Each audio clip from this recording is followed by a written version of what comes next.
Hello and welcome to the Baller Sports Dialogue podcast presented by the Sporting Tribune. Very thankful for the Sporting Tribune and our sponsor there. We're back. We took a couple weeks off. We need to be more consistent. We're going to be on every week now, which is good. Thankful to Believe Studios right here for having us in studio and being able to record this podcast here.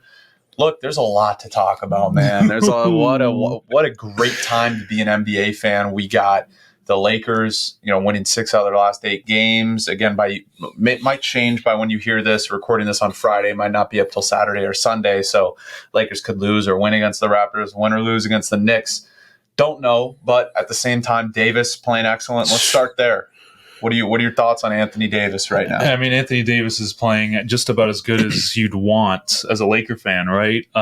He's coming in. There was a lot of questions after LeBron got hurt of, can he carry the team by himself? Can he be that number one guy that, a lot of Laker fans and even the front office was saying, okay, can we have this guy as our future? This is like his prove it to you future, like play.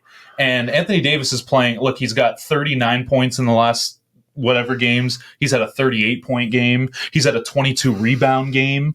I mean, those are the kind of stats that not just that they want to see, but that the Lakers need right now because they're not playing any bad teams. They have a pretty tough schedule right now. And Anthony Davis, he got poked in the nose, which everyone went crazy about. He came back and he dominated still. So they play the Raptors. We're filming this on a Friday. They're playing the Raptors tonight. It's a tough matchup in terms of length, but if you have Anthony Davis playing at this level, Brandon, I don't see anybody stopping this Lakers team. Especially, I'm not going to say they're going to win every game, but if you have him playing at this elite level, that bodes not very well for a lot of teams. And I think there's 3 things. There's health, right, with Davis. I mean, if he's playing this hard on a nightly basis, you just hope he can stay healthy until LeBron comes back. And the LeBron injury is not looking great. What is he going to come back, like probably 2 weeks? Yeah. Something like that. Yeah. It's been, a week and a half now since. So it's looking like this is more of a 4.5 week injury versus what they originally said, like 2 to 3. Mm-hmm.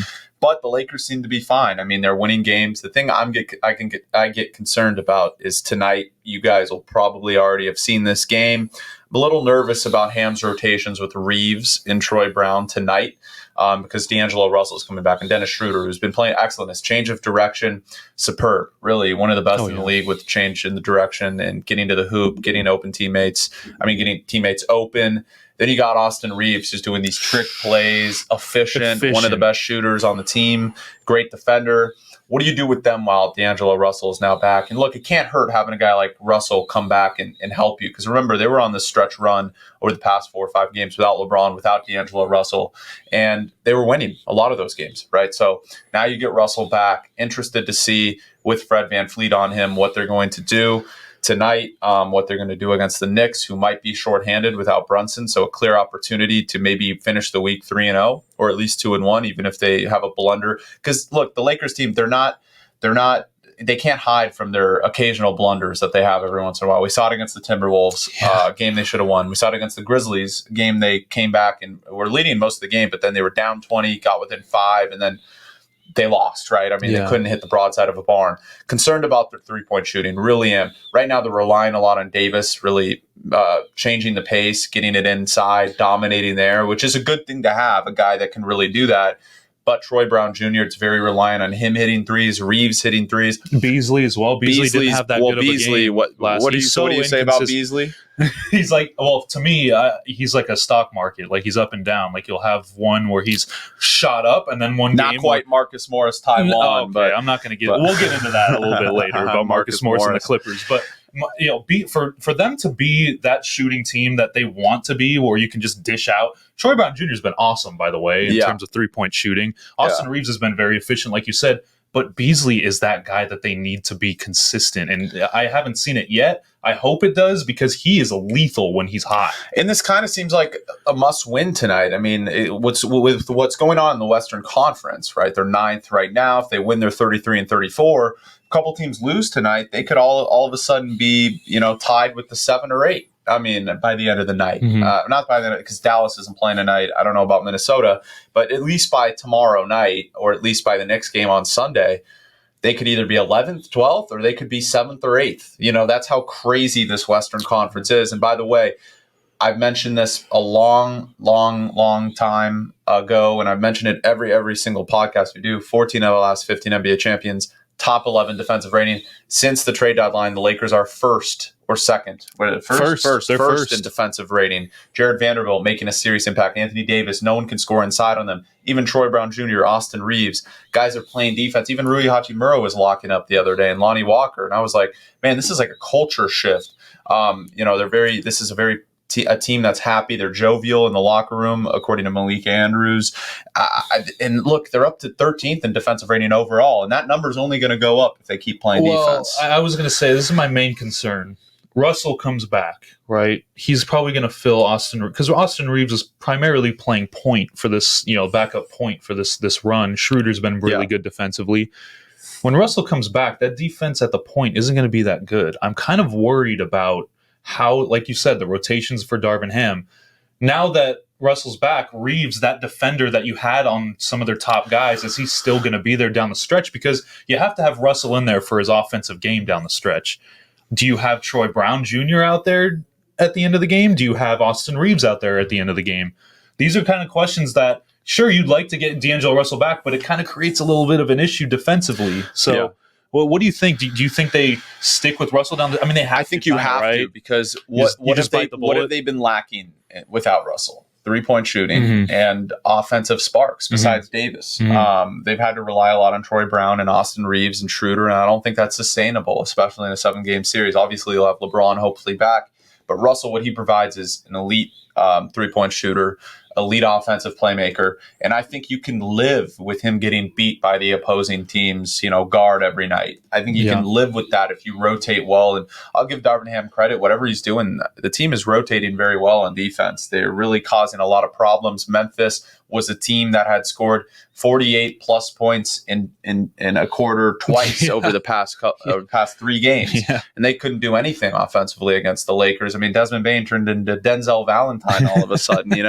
No offense to Desmond Bane, that's my boy. Won me my fantasy matchup, but look, I'm excited about this stretch run for the Lakers. This is look what's going on. Denver gets drilled by Chicago. Jokic now is minus 150 or 200 at the books, not minus 300 anymore because of the past couple of games. He has struggled for him, still like struggling. 16, 12, it's almost 16, a triple-double. But and then you have Sacramento. And by the way, I want to move on to Sacramento. They beat the Knicks. I know it was without Brunson most of that game. Fox is lethal in the fourth quarter. Trey Lyles is getting a lot of minutes producing. Keegan Murray, Kevin Huerter playing great. Malik Monk, Terrence Davis. Davis is even playing well, man. They have that spark and that energy that is really crucial in the playoffs to me. Like, a lot of people are writing them off and saying, okay, well, they're not going to do anything in the playoffs. I think it's matchup based. Like, if they play the Lakers, I could see that, because the Lakers have a very good matchup against them. Davis against Sabonis, LeBron against Harrison Barnes. We've seen that before.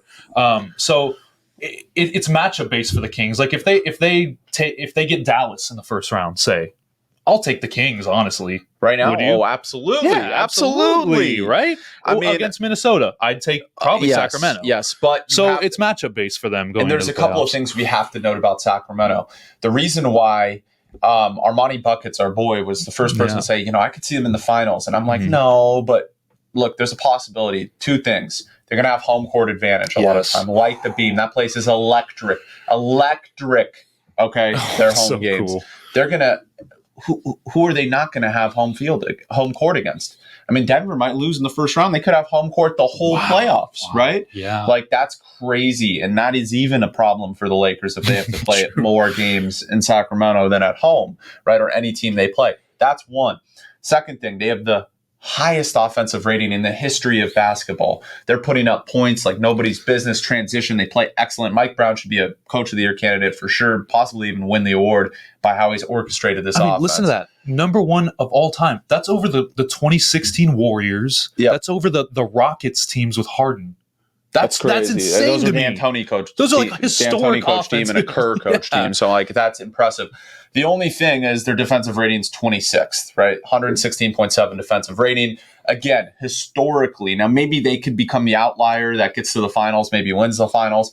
But historically, you need a dominant defense to win a championship. The Kings don't have that. That still concerns me a little bit in a 7-game series, which is why I won't say they're going past the first or second round still. Maybe they get past the first round. But again, the matchups, being the 2 seed doesn't do you any favors right now. Because right. I don't think any seed is doing anybody favors. I mean, even Denver, like you could play the Lakers or the Clippers. I mean, the Kings, you could play the Clippers, Mavericks, like Lakers, like they don't want to play that. And then the Grizzlies could be matched up with the Suns for all we know, and then the Grizzlies go home in the first round. Crazy stuff right now. For Sacramento, I do like them. I love Sabonis. I love Fox. I still think the lack of experience may hurt a little bit in the playoffs and their defense.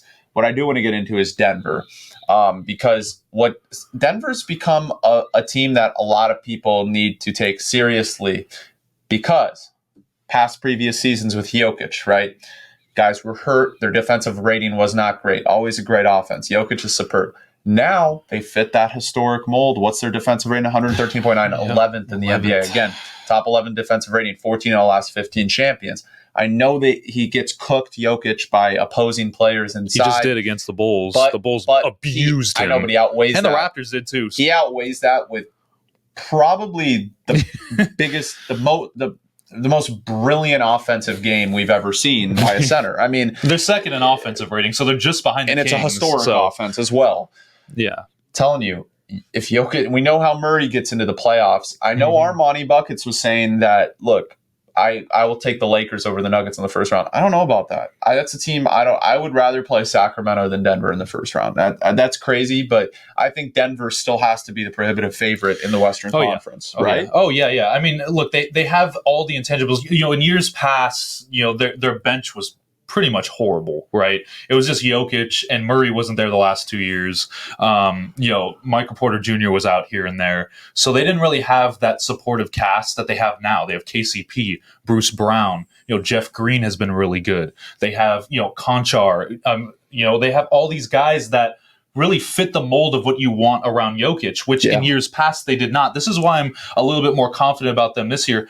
Last year you could say, okay, they played the Warriors, right, and the Warriors were hot, and they didn't really have a supporting cast. They didn't have Jamal Murray. They didn't have Michael Porter Jr. Two very important pieces. He gets knocked for that the last couple of years. And he didn't even have bad stats. Jokic did not even have bad stats either. He had pretty good shooting. He's always been good in the playoffs. Right. It's not him. Right. People forget the last time he had Jamal Murray and Michael Porter Jr. fully healthy. What happened? They lost to a team that was 57-0 entering the fourth quarter, right? They lost to the Lakers, who won the championship in the Western Conference Finals, orchestrated one of the biggest comebacks in postseason history against the Clippers. But, hopefully the Clippers don't have to play the Nuggets, by the way. That would be – what do you say? They show up like they're patriots for the country in World War II going up the against Nuggets them, right? act like the Clippers are committing acts of terrorism against America.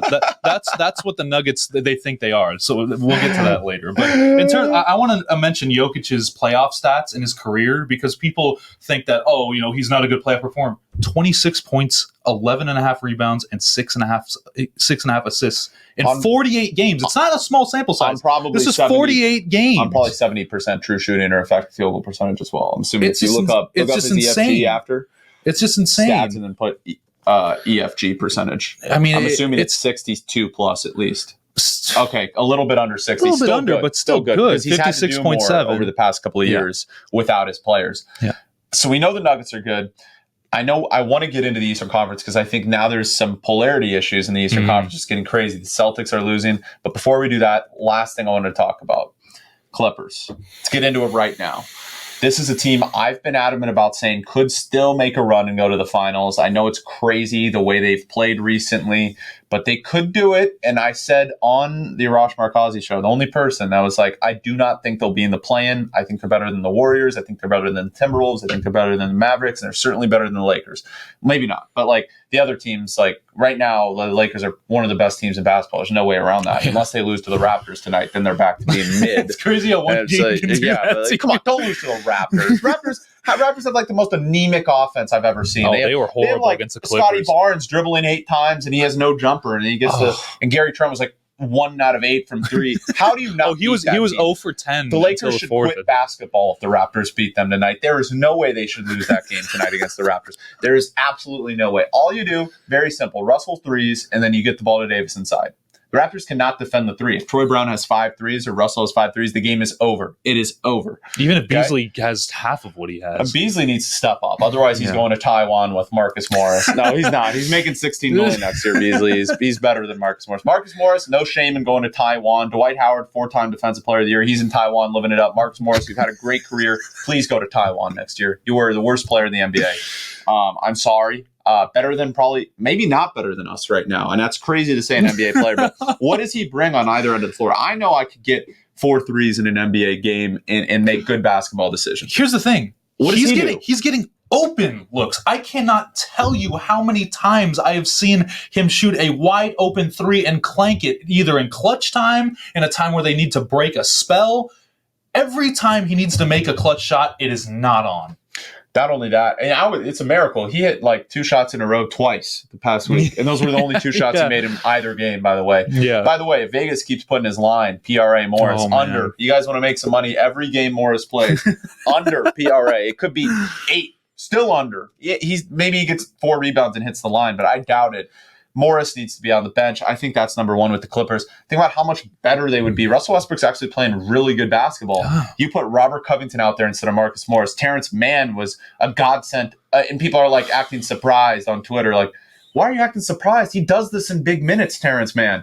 Sit Marcus Morris. I don't know what Ty Lue's affinity for Marcus Morris is. Maybe he has some dirt. I don't know what happened. Like, Marcus Morris must have like a ransom video on Ty Lue because he needs to be on the bench. Literally, the team has 40-plus wins right now, 42-plus wins if Rocco and Mann are playing instead of Morris, right? Instead of 35. Oh yeah. Look, the rotations are one thing. Okay, I've been saying this, you guys know, I've been saying this for so long now, is that Robert Covington should be playing more minutes and Terrence Mann should be playing more minutes. But honestly, in the past 5 games, it hasn't been that. I'm going to say the last 5 games. They won the last 2. Before that, it was mentality, right? I said this on the radio. Their mentality over those 5 games or 6 games, whatever it was, where they went 1-5, it was not good. It was not playoff basketball. There was no urgency. There was no fight. There was no fire. The only time we saw fight and fire was that 4th quarter against the Grizzlies, right? Yeah. And then that carried over to that Raptors game where the entire game almost they played with that type of urgency. Yeah. And if it's just going to be a flip the switch thing with the Clippers where, now we got to turn it on, that's not going to be a recipe for success. That's not going to be a championship team because you can't just flip the switch in the playoffs whenever you want. You have to have that switch flipped all the time. And that's the thing that I see with this team where I'm very concerned. Sure, they're the 5 seed. Sure, they won 2 in a row. Sure, Russell Westbrook's playing well.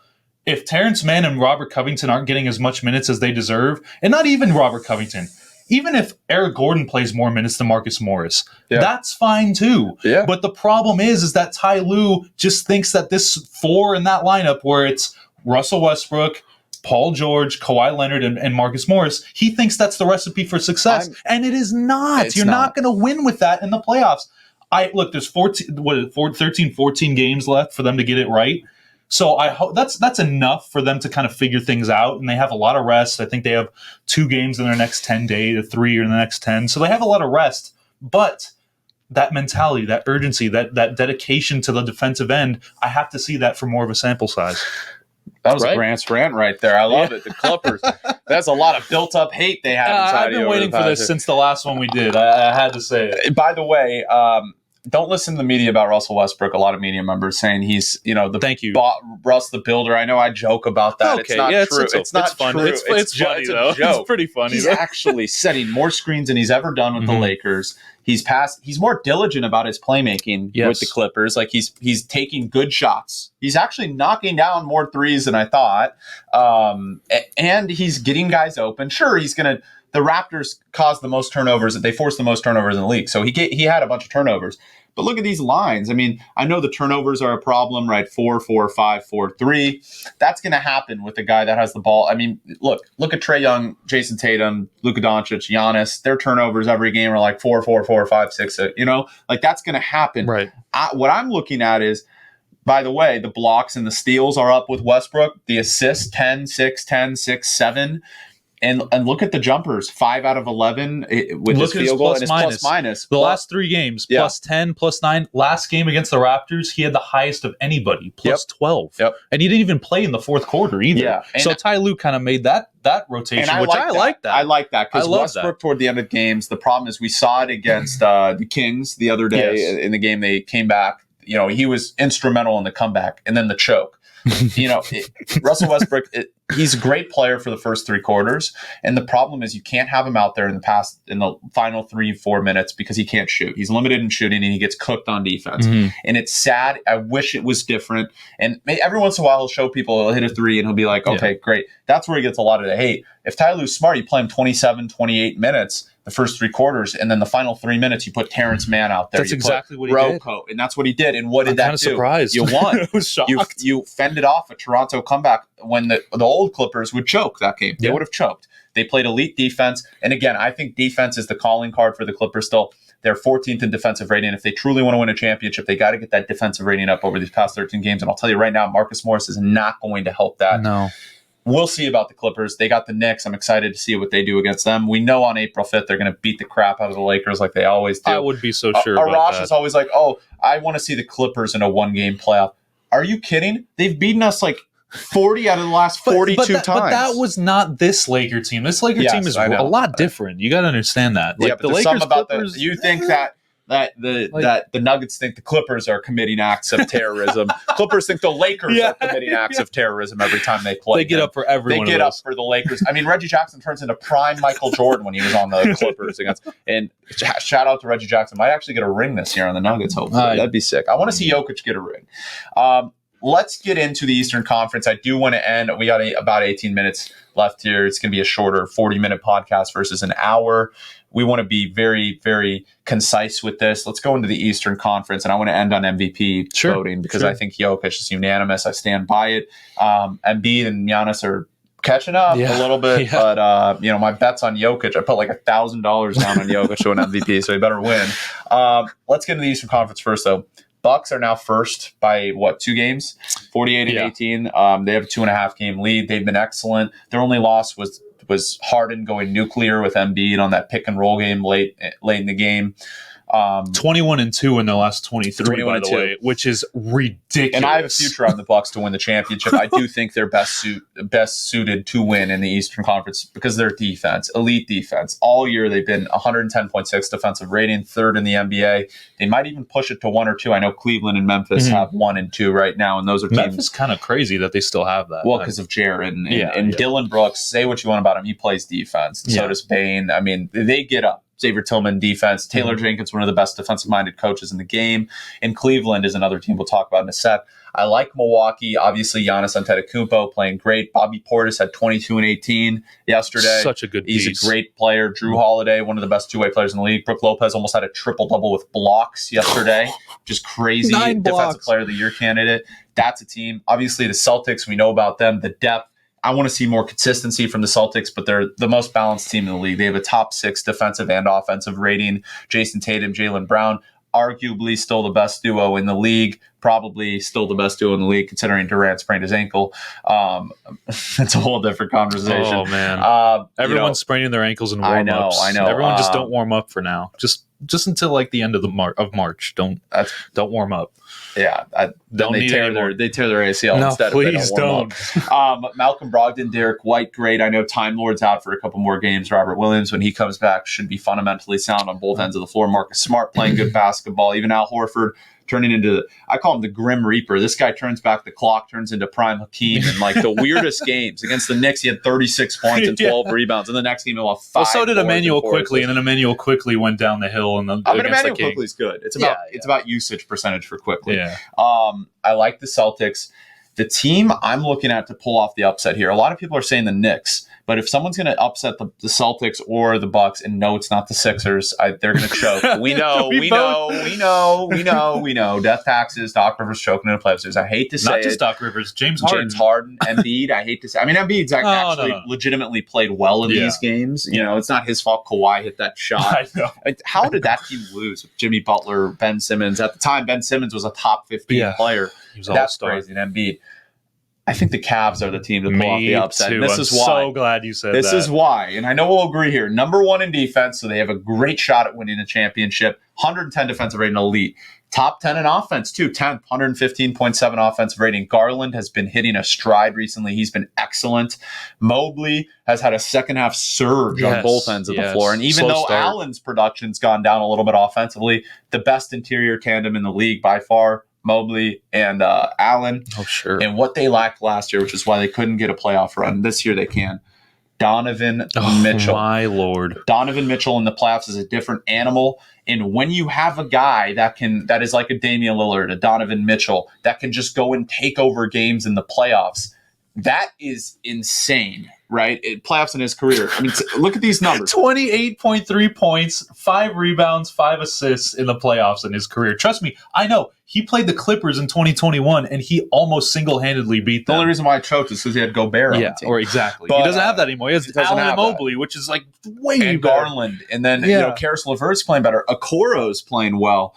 This is a team that is going to be very dangerous in the playoffs. I think if it's any team to do it, I know they lack, quote, experience, but Mitchell has that experience. That's all you need. Yeah. I think Mitchell is one of those guys. We saw this a couple of years ago with Trae Young, right? Where it's like, okay, Trae Young is going to be okay. People are like questioning, can he do it? He gets into these conference finals. Yeah, and people are questioning his defense, and yet he just got him to these conference finals. They're 2 games away from the finals. I think this year, if it is an upset, similar to that Hawks team, you're going to see the Cavs in the Eastern Conference Finals. You think they'll make like a Hawks-like run? Could be. But possible. I think they're better than that Hawks team. Better. Way better. And so are the Knicks. I don't know why the Cavs, the Knicks we'll get to, but I don't know why the Cavs are kind of flying under the radar when they literally have almost a perfect team to compete for a championship, right? Yeah. They have defense. They have 2 stars, kind of, maybe even 3. They have a decent bench with Dean Wade. They got rid of Kevin Love. They put Dean Wade in that role. They have like almost everything that you would want, and yet nobody's really talking. They're talking about the Bucks and Celtics, obviously, because the Bucks and Celtics are awesome, and the Sixers. But the Cavs are right up there with them, in my opinion. I think they're that good. Absolutely. I mean, I think they can go toe-to-toe with the Bucks and the Celtics in a 7-game series. In fact, if I'm the Cavs, I'd rather play Boston. I think they match up a little better toward Boston because, Mobley and Allen are still going to have trouble guarding Giannis. And, of course, Garland – or Mitchell, you'd have to put on Holiday. That caused some issues. I think if Tatum, I don't think Tatum and Brown are. I think they could get locked up by the Cavs versus Giannis. Well, Tatum is inconsistent. I think Tatum is what is the heart and soul of that Celtics team, right? If they want to win a championship, he needs to score 30 plus every game. He's either 40 points or 10 points. Brown, 40 points or 10 points. Yeah. Consistency is their issue. True. Besides Tatum has not been efficient. No, in the second half. No. And I do think, and look, I like the Knicks. I like their Cinderella run. They might win a playoff series because of Brunson, not because of Randall. We know what's going to happen to Randall, unfortunately, in the playoffs. And I hate to say it. Every national televised game, he doesn't show up. Except the one against the Celtics where he just went crazy. And it's possible. And Randall's had a great season. Hats off to him. I can't see him in the first round. And by the way, what a first-round series that would be if they played the Cavaliers in the first round. Well, the Nets are actually right behind the Knicks, which is crazy. They're only 1 game behind the Knicks. Well, whoever gets to play the Nets is going to beat them. That's in 4 crazy. Or 5 like the Cavs could, that would be ideal for the Cavs, right? Playing the Nets 4 or 5 4 or 5. Series. Yeah, and you're like, as good as Mikal Bridges is and has been. I mean, the Nets aren't going to win a playoff series. We all know this. Something I will say too: don't count out the Hawks in a playoff series or the Heat. Well, the Heat have experience. Yeah. So if the Heat play Philadelphia, that's a bad matchup for Philly because they beat Philly last year. They've matched up against them. By the way, correct me if I'm wrong. I think the Heat, and think about what an embarrassing stat this is. The only team in history to have a bottom 5 offensive rating and have 3 20-plus point per game scores. That's crazy. They have Hero, and that shows how bad their depth is. Hero, Jimmy Butler, and Bam Adebayo, all 20-plus points per game. First team in history to have a bottom Victor 5. Oladipo's playing good too. I don't get that. Bottom 5 in offensive rating, but they have 3 20-plus point per game scores. That is insane. That's a crazy statistic. Still, their defense is elite. They're like 5th in defensive rating, so they could pull off an upset. And never count out Trae Young. Never count him out. I know the defense isn't there, but this is a guy that can single-handedly take over a game. Capella, Young pick and roll is one of the best in the game. There's no stopping that. If DeAndre Hunter gets hot, I know they don't have Kevin Huerter, and that's huge. but he ended up being extremely but crucial. They have DeJounte Murray now. Murray, and it's a pretty good upgrade. And he's been better recently. That's another team that can pull off an upset. I just think I agree with you. I think if any team, I'm still picking Milwaukee to come out of the East, but if any team can pull off the upset and make the finals and win it all, I think the Cavs are the team to do it. Oh yeah, and I think for the Eastern Conference, I think it's more of like how I think I've said this before is like in the NFL this year, where I think the Eastern Conference is more like the AFC. Right, because it's more the NFC, because it's more top heavy. You kind of know like the top four is probably going to be in there. The West is kind of like the AFC in the NFL, right? Where it was like, okay, anybody 1 through 6 in the NFL and the NFC could win it. And now in the West, like anybody 1 through like 10 the Jags could win it. Jags were 1 turnover if they just held the ball. The Chargers were too. Chargers. Well, if the Jaguars just didn't turn the ball over late in the game, Lawrence maybe beats Mahomes, right, and exactly. then we are not. And the Chiefs ended up winning the Super Bowl, right? And that's kind of like it is with the Eastern Conference, where it's like, yeah, we kind of know the top 5. Like the Knicks have an outside shot, like they could go on a run. They could have like that Mavericks type run. And no one's going to want to play the Raptors as bad as their offense is. Like no one wants to play them because they're long. They have guys like Siakam's good. They have experience, right? They have championship experience. Pirtle really bolstered their interior depth, and they needed a center desperately. I like the Eastern Conference. Let's get into MVP voting, right? Because I think Jokic, we all think, is going to be named the MVP, 3rd straight, first since Bird. I think he deserves it. When you look at the advanced metrics, he's top 5 in PSA, points per 100 shot attempts, number 1 player efficiency rating, 70% true shooting percentage. Ridiculous for a guy of that usage. 24.3 points per game, 12 rebounds, about 10 assists. Averaging a triple-double. 70% true shooting. His team's first in the West, 46 wins. I think if you just look, I know the past couple games have been hit or miss for him. His defense has been questionable, but I just think if you look at what he's done, this is the best season of his career, better than last year, better than the year before, better than his first 2 previous, by the way. That's what I just said. MVP years, I think Jokic is the MVP of the league, and I don't think it's particularly close. I think Embiid is probably the closest. Do you think? I think maybe Giannis. I would say Giannis because of the record of the team. But Embiid's there too. Giannis is 31.2 points per game, 12 rebounds, 5.5 assists, 59.8% true shooting percentage. Something about Giannis is PSA lowest since his rookie year, points per 100 shot attempts. So his efficiency is down a lot. Good. Which is why I stay away. Defensively, he's been enormously better than Jokic. Right, Embiid's been great defensively. So do you think voters would take that into account? Absolutely, which is why I think... Because I feel like voters Wow, look at this. Even voters right now, look, I said one thing about Jokic, and this happens. Look at this. Emergency alert. Endangered missing... Look at... You know what the emergency alert is? Endangered missing advisor. You know who's missing from this list? Jason Tatum. What about Jason Tatum? No, that's good save. Jason Tatum, no, 2 inconsistent. He's missing from the MVP voting. We just got an emergency alert because Jason Tatum's out of it. That's crazy because he was, for me, was top 3 when the Celtics were playing well. You can't put up 50. But that's what I'm saying. His efficiency is just taking a dive. You can't put up 40 one night and look like the best player in the NBA, and the next put up 10. Like Jokic, at least in his off games, is like 12, 10, and 12. It's still a triple double, and it's true. His team is close. So you think Giannis is the closest? I think Embiid. Oh, you think Embiid is? I think Embiid's making a big push here because of his points per game. Been runner-up. I feel kind of bad because he's been runner-up. And he's probably going to be runner-up again. And it sucks. And his defense, and he's Defensive Player of the Year candidate. I think he's up there. I would say, oh, wow, again, huh? Look at this. I guess we can't talk about the MVP voting. It doesn't like it. We don't like it, I guess. Look at this. Crazy stuff. Nobody wants us to talk about the MVP. They knew what's going on around the MVP voting. I guess not. But this notion that Jokic doesn't deserve it because of playoff success is a dumb notion. We already talked about this. He didn't have his guys the past couple postseasons. Now he does. Look, and it's a regular season award, by the way. Embiid hasn't done jack in the postseason either. I know Giannis has done. He's won a championship. I think Dame should be up there a little bit. I think he's a one-man team. I don't think he should win, but I think he should be like top 7 or 8. I think Dame has had an excellent year. I think Shai Gilgeous-Alexander should be top 10. I think he's been great. I think if Davis played more games, he'd be up there. I was going to say. But obviously, he doesn't deserve to be up there because he hasn't played enough games.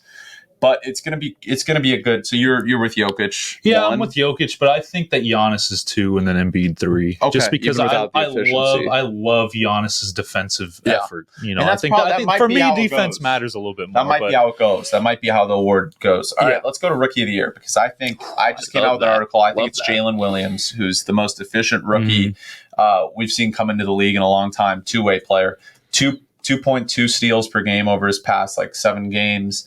Or 10 games rather. I mean, he averaged when Shea went out 24 points, 8 rebounds, 6 assists, was going nuts. 2 steals, 2 blocks. In his last 5, 24 points per game. Yep. 3 steals a game. Insane. His efficiency. PSA highest of any rookie. It's ranked in the 75th percentile for wings, and he's a rookie. Can do whatever he wants. He's 70+% at the rim, which is actually great. It's ranked in the 82nd percentile. Very confident player. He's impacted the team. I know popularity, we say Paolo, and look, it's tough to average 20 points per game as a rookie. I get it. Paolo's EFG percentage is 45. It's ranked in the 7th percentile of the league. And again, I know it's about 46 rather. I know a lot of times it's defenders keying in on him being a number 1 option. That's that versus Jalen Williams when he's on there with Shea and Giddey. He doesn't always have to be the number 1 option. I get that. The turnovers per game, 3 about for Paolo. His 3-point shooting is 28%. He has excellent foul drawing ability, 98th percentile in the league. He gets fouled on 20% of his possessions, which is crazy. That's good as a rookie too. Yeah, for a rookie getting that whistle. And Paolo's going to be excellent, right? It's going to be great if he can improve his efficiency, and he's going to win the award unanimously. I just am saying I would vote for Jalen Williams 1, Paolo 2, and I put Walker Kessler at 3. Wow, not even Mathurin? No, Mathurin's been terrible the past 2 months. Okay, that's fair. Awful. Yeah, look, I'm still going to go with Paolo just because he's done it for a longer period of time, and I know he hasn't been as good, but I think his consistency over the year, not consistency, but his body of work over the course of the season was a little bit better than Jalen Williams. Jalen Williams, no doubt about it. He's come on strong this past couple months. He's been awesome, and I love watching him. But I just think Paolo over the course of the year, Jalen Williams wasn't as good as Paolo in the first couple months, 3 months, Absolutely. I'd say. So I'll take that into account because it's not an award. Paolo 1, Jalen 2. Yeah, and then 3, I'll put Mathurin, not Walker Kessler. I know Walker Kessler has been awesome, and God, I'm not going to get into that trade that happened because, oh my God, the Timberwolves, what are you doing? On a per minute basis than Gobert. Yes. Okay, so let me ask you this. Yeah, he's been great. Let me ask you this now. Let's go Defensive Player of the Year. I think it's Jaren Jackson Jr. Yes. I think 3.6 blocks per game or something over his past couple. What is he on the season? 3.4 blocks per game? Yeah, 3.2. 17.1 points. I know that doesn't go into Defensive Player of the Year. 6.6 rebounds. High steal percentage. I think he's the Defensive Player of the Year. I would put Brook Lopez second. What would you do? Oh yeah, look, Brook Lopez just had a 9-block game, right? That's insane. He's been a great interior defender. I'll give Brook Lopez that. Probably one of the best interior defenders that I've seen in a long time. Yeah. But Jaren Jackson has the ability to defend the perimeter as well. Yeah. He's more of a versatile big, whereas Brook Lopez, sure, he's really good in the paint. But I'll take Jaren Jackson because I like his body of work in the perimeter. I like that he can guard your best player, and then he can also guard your best center too. So I'll give him that nod. And then, like you said, Brook Lopez is 2, obviously. Okay, and I think next year it's going to be Mobley. I do. I think next year it's going to be Mobley. Okay. He might get some consideration in the top 5 this year. All right, last award here. We'll do what's more important, 6-man or coach? I'll do coach. I like coach. I mean, 6-man. It's a mess because you can go with Norman Powell. You can go with Bobby Portis. You can go with Emmanuel Quickly. I pick Bobby Portis. I know he missed some time, but he's been the most impactful 6-man. I'm going to go Emmanuel Quickly just because he's not Malcolm Brogdon. I think I don't know because Portis missed a good chunk of time. I'd still pick him. That's an award. A guy can miss 40 games, come back, and he's so good. I love all these 6-men in this year. Mike Brown. We knew it. Brown. Mike Brown. Who would you say is close to him? They're going to say Mike Malone. Yeah, I don't Mike think so. Malone. I think that's more Jokic than Mike Malone. Not Joe Mazzulla? No. No? I think, this is a roster that If had they got the 50 one seed, wins. would it be Joe Mazzulla? No. No? Wow. Ime is a better coach, I think. Okay. Defensively, he's a Okay, little bit better of a coach. That's fair. Joe Mazzulla unlocked the offense, and he's good, of course, but I think that's a Celtics team that doesn't matter who's coaching, is going to win 50 games. That's very that's true. a great Celtics Darvin team. Ham? No, come on now. Coach of the year? What are you talking about? I'm saying like top 5 candidates. I'm saying No way. No from way. where they were to where they could be. That doesn't matter. It does not matter because for the first half of the year, his rotations were terrible. Okay, I'm just saying from where they started 2-10, whatever the hell it was, to where they are now. Darvin Ham, coach of the year. No. I'm not saying like top 3. I'm saying like maybe like consideration maybe for top possible. 5, like 5. All right. I get that. We'll stop. They could be the We'll 6th stop it. seed. Mike Okay. Brown's going to win. Last couple minutes here. I wanted to give you right now. I wanted to ask you. What are the top 10? How are they going to finish in each conference? Holy moly. You want me to go first? Yes, please. Eastern Conference is going to be 1 Milwaukee, 2 Boston, 3 Philadelphia, 4 Cleveland, 5 New York, 6, I'm going to say Miami is going to come back and get the 6 seed. 7 is going to be Brooklyn, 8 is going to be Atlanta, 9 is going to be Toronto, 10, I'll say the Bulls are going to catch the Wizards at some point. It's kind of crazy, but I'm going to say the Bulls are going to. They should. I hate doing this. I hate making predictions. And hold on. In the West, I'm going to go 1 Nuggets, of course, 2 Sacramento, 3 Memphis. I think they'll still win some games at home to get the 3 seed. Okay. 4, I'm going to say Phoenix. Come on. 5 Clippers. Wow, you think the Clippers remain at 5? 6, I'll go Warriors. 7 Timberwolves. I think that's correct right now. Or 7 Mavericks. 8 Timberwolves. I don't know. I'll go 7 Mavericks, 8 Lakers, 9 Timberwolves. Yes. 10. I'm going to go Pelicans over the Blazers, over the Thunder. Yeah. What are your thoughts there? I think that was spot on. What I'll switch is the Clippers and the Warriors. I think that the Warriors are going to get it together. Honestly, how many games do they have left at home? That's the question, I know, right? but still, I'm not going to count them out. Steph Curry just came back. He's 3 games in. We got to see how they look, when they really, Kuminga's been out. Wiggins has been out. They didn't want to pay Anthony Lamb because he already played his 50 games. So they don't want to convert his contract to a 2-way. That is so bad. I don't get that. Anthony Lamb was great for them. Yeah. I like yours. That's just the only switch I'd make. I think the Lakers will be the 8 seed, honestly. Think they could get higher. They could get higher, but I think that they'll lose a couple. They'll still have a couple. They're not unstoppable. They'll lose a couple for sure. I am not high on Dallas. A lot of people had them as contenders. I was never on that train. They're 27th in defensive rating. Can we agree that Dallas is not going to win a championship? Everyone's like, "Oh, they got Kyrie. 23rd. They moved up to 23rd. The superpower, superstar." No. It doesn't matter. No. They traded away their 2 best perimeter defenders, and they got Kyrie, who can't defend by himself. And now Luka and him don't know what to do at the end of a game. And Luka's hurt half the time. Literally, it's hard to watch because they'll just trade possessions. It'll be like, look, Kyrie, it's your possession. They'll just pass it back and forth. No, and then it'll be, okay, it's Kyrie's possession. Luka will just take a break. It's Luka's possession. All right, he'll go to That's not how it works. And it's like, oh my gosh. Offensively, they'll be fine, but defensively, it's a huge problem. I don't see them. Maybe they pull off an upset on sheer talent that they have, just having against Luka Denver if they get the 8 seed? It's possible. That'd be a great matchup, to be honest. No, they're not beating Denver. I don't think so, but I look. They may not even get out of the play-in. I'll say it right now. Wow. I'll say it. If the Mavericks play the Lakers in the play-in, the Lakers are kicking Lakers are getting the 7 seed and playing the Kings? Yeah, why not? What's wrong with that? Wow.